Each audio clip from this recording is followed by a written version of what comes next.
नमस्कार। The Vivek views में आप सभी दर्शकों का हार्दिक स्वागत है, अभिनंदन है। हम बात कर रहे थे पर्यावरण के विभिन्न घटकों की। जी हाँ, जब बात पर्यावरण की करते हैं तो निश्चित रूप से हम यह कह सकते हैं कि हमारे आसपास का चारों तरफ का जो वातावरण है उसे ही हमने पर्यावरण कहा है। लेकिन जब प्रकृति की सुंदरता की हम बात करते हैं पर्यावरण की सुंदरता की, तो ख़ास तौर पर 3 बातों पर हमारा ध्यान जाता है। आप कहीं भी बाहर घूमने फिरने जाते हैं, आप स्वयं देख लीजिए, आपको कौन सी चीज़ें आकर्षित करती हैं, किन स्थानों को आप कहते हैं कि ये बड़ा रमणीय स्थल है। केवल 3 चीज़ें आपको वहाँ नज़र आएंगी, या तो वहाँ पानी होगा, या वहाँ पेड़ होंगे, या पहाड़ होंगे। पेड़, पानी और पहाड़, प्रकृति की सुंदरता इन्हीं 3 घटकों के आसपास ही सिमटी हुई है। पहाड़ की आज हम बात करेंगे, और जब बात पहाड़ की करेंगे तो उसके पहले आपसे ये अवश्य कहना चाहूँगा कि यदि आपने अभी तक हमारा channel the Vivek views subscribe नहीं किया है तो पहले इस चैनल को सब्सक्राइब कीजिए, और जिससे आपको लगातार हमारे विचार, हमारे वीडियो मिलते रहेंगे।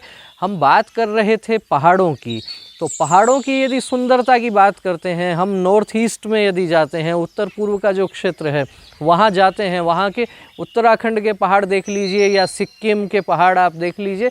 नॉर्थ ईस्ट की सुंदरता जो है उसमें पहाड़ों का एक बहुत बड़ा योगदान है। लेकिन क्या वे पहाड़ भी सामान्य पहाड़ों के जैसे ही हैं? वहाँ के पहाड़ों में क्या कुछ विशेष बात है कि हम लोग ही नहीं, अभी तो हम कह सकते हैं विश्व के हर एक कोने से लोग वहाँ भ्रमण के लिए आते हैं। यदि इस बात पर थोड़ा विचार करेंगे तो ध्यान में आता है कि पहाड़ों की सुंदरता भी बनती है पानी और पेड़ से। पानी और पेड़ यदि पहाड़ों के आसपास हैं तो निश्चित रूप से उसकी सुंदरता बन जाती है। कुछ पहाड़ आप इस प्रकार के भी देख सकते हैं कि जिन पर पेड़ नहीं होते हैं। कुछ पहाड़ आप इस प्रकार के भी देख सकते हैं कि जिनको लगातार खनन के नाम पर छोटा किया जाता रहा है। कुछ पहाड़ आप इस प्रकार के भी देख सकते हैं जो एकदम हरी भरी वादियों से, एकदम जिसे हम कह सकते हैं हरियाली से परिपूरित नज़र आते हैं। हमें कौन से पहाड़ आकर्षित करते हैं? अब हम अपने आसपास के पहाड़ों की बात करें, हम अपने आसपास के पहाड़ों की बात करते हैं तो निश्चित रूप से हमें बड़ी चट्टानों वाले पहाड़ भी नज़र आते हैं, और कुछ पहाड़ ऐसे भी नज़र आते हैं जिनमें मिट्टी अधिक होती है और पत्थर कम होते हैं। लेकिन सभी प्रकार के पहाड़ों की रक्षा पेड़ों से होती है। पहाड़ों का जो अवैध खनन का विषय है वह भी बहुत महत्वपूर्ण विषय है, और साथ ही विषय ये भी है कि वन्य जीवों की शरण स्थली की यदि हम बात करते हैं तो पहाड़ उनमें भी बहुत प्रमुख, हम कह सकते हैं महत्वपूर्ण अंग हैं। वन्य जीवों का आवास, वन्य जीवों की सुरक्षा, वन्य जीवों के लिए रहन सहन के साथ खाने पीने की व्यवस्था, वो सब पहाड़ों में इतनी आसानी से हो जाती है यदि पहाड़ों पर बड़ी अच्छी संख्या में विविध प्रकार के पेड़ लगे हुए हैं, फल वाले पेड़ लगे हुए हैं, तो वहाँ उन वन्य जीवों के लिए भोजन की व्यवस्था हो जाती है। और जब हम पानी की बात करते हैं तो पहाड़ों में बीच का क्षेत्र आपको अनेक स्थानों पर ऐसा मिल जाता है कि कुछ पहाड़ों के पत्थर एक साथ अलग अलग जगह लगे होते हैं और उनके बीच में गहरा गड्ढा जैसा हो जाता है। प्राकृतिक रूप से निर्मित उसे हम छोटा सा तालाब जैसा कुछ कह सकते हैं। ऐसे पानी के स्थान यदि वहाँ बन जाते हैं तो वो पहाड़ों की सुंदरता बहुत अच्छी हमें लगती है, हमें लुभाती है, हमें आकर्षित करती है। पहाड़ों की भी हम लोग पूजा करते आए हैं, पहाड़ों को हमने देवता माना है और आज से नहीं माना है। हम हमारी परंपराओं को देखें, और साथ में हमें ध्यान में आएगा कि हमारे अनेक देवताओं का जो निवास स्थान है, हमारे अनेक पुराने मंदिर जो हैं वो भी पहाड़ों पर विद्यमान हैं।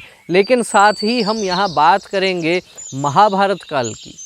बात महाभारत काल की इसलिए करेंगे क्योंकि उस दौर में हमें याद है भगवान कृष्ण का वह प्रसंग जब माता यशोदा इंद्र की पूजा करने की तैयारी कर रही होती हैं, और कृष्ण कहते हैं कि इंद्र की पूजा की क्या आवश्यकता है। तो माता यशोदा पूछती है कि पूजा किसकी करनी चाहिए। भगवान कृष्ण बड़ी सहजता से वहाँ समझाते हैं, पूजा हमें गायों की करनी चाहिए क्योंकि उनसे हमारा जीवन चलता है।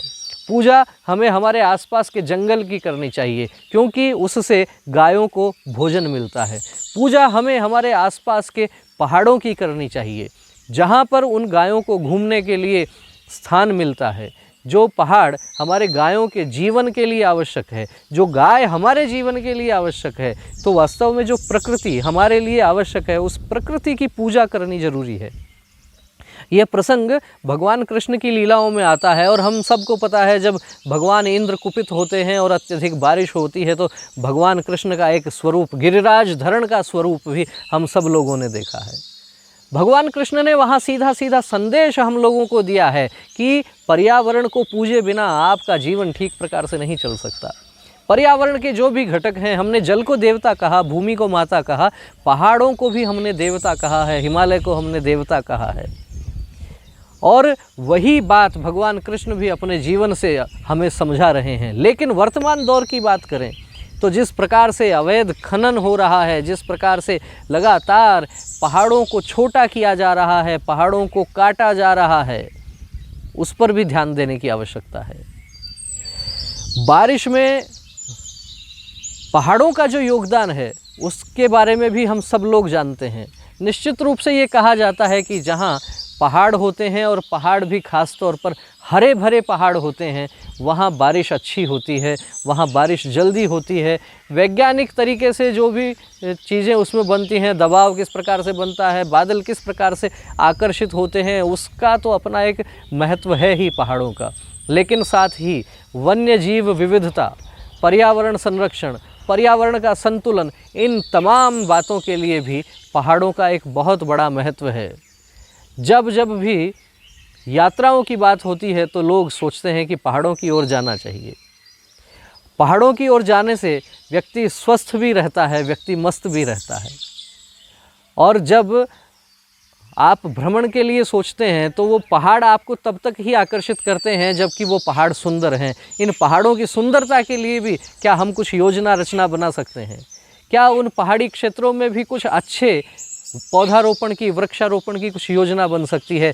इन पर भी विचार करें और इस पर्यावरण के महत्वपूर्ण घटक पहाड़ों को बचाने के लिए, उनके संरक्षण और संवर्धन के लिए भी काम करने की आवश्यकता है। इस दिशा में यदि आपके भी कोई सुझाव हों तो कमेंट करके हमें अवश्य अवगत करवाइए।